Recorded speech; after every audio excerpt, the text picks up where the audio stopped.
Depuis quelques jours, une polémique a vu le jour sur l'arbitrage entre Dan Gettler et les frères Gettner en Israël. Et il y a eu toute une campagne qui s'est mise en place au Congo pour dire que M. Dan Gettler a été blanchi par cet arbitrage de toute corruption. Ce qui est juste un mensonge honteux et une démagogie totale, car finalement, de quoi s'agit-il dans cette histoire?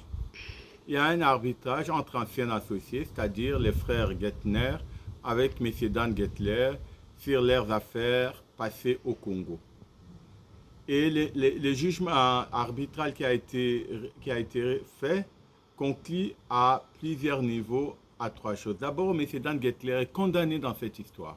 Condamné à payer 85 millions de dollars aux frères Gettner, avec des intérêts, une somme qui s'élèvera à peu près à 248 millions.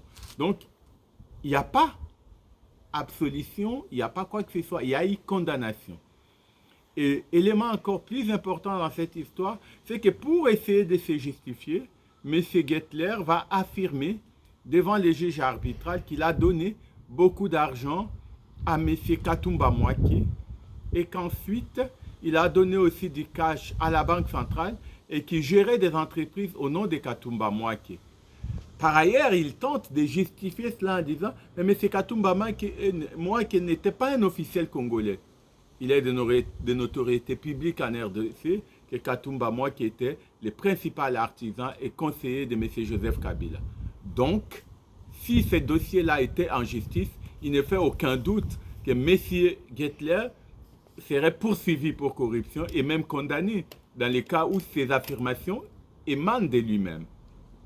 Donc, ça ne sert à rien de parler d'autre chose. Et troisième élément important dans ce dossier, alors que les propagandistes congolais disent que ce jugement a blanchi Dan Gettler, les concernés lui-même en Israël essayent de faire annuler ce jugement.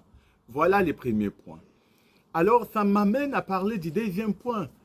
Cette prise de position des acteurs de la société civile, d'une partie des acteurs de la société civile congolaise, qui s'en prennent au SENPAV au motif que nous attaquons Dan Gettler alors que ce monsieur est propre. Il est triste. Ça fait plusieurs années, autant sous le régime Kabila que sous le régime Tshisekedi, que le Congo n'est pas à vendre, a toujours clamé haut et fort que M. Gettler a acquis ses actifs illégalement au Congo par la corruption, par sa proximité avec les pouvoirs de Joseph Kabila et qui doit restituer ses actifs.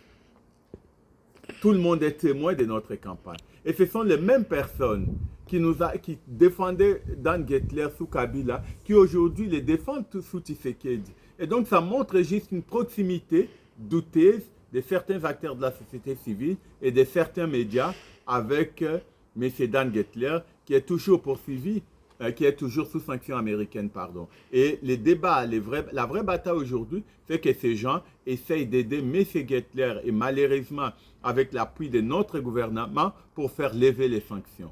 Pourquoi cette demande de lever des sanctions? À cause de l'accord conclu il y a quelques années par la présidence de la République et M. Dan Gettler. Accord que par ailleurs le SENPAV a dénoncé. A dénoncé parce que cet accord est profondément injuste et faire la part belle à M. Dan Gettler. Outre le fait de lui reconnaître la légitimité des royalties, ce qui aujourd'hui est contredit judiciairement par une décision de justice suisse, mais aussi par ses déclarations actuelles où il reconnaît combien il a bénéficié des avantages parce qu'il donnait de l'argent à M. Katumba Mwake. Donc on est là plutôt devant un problème où si la justice congolaise, si nos gouvernants, nos dirigeants étaient responsables, ils devraient juste faire annuler l'accord Ventura pour recommencer à zéro et poursuivre M. Dan Gettler.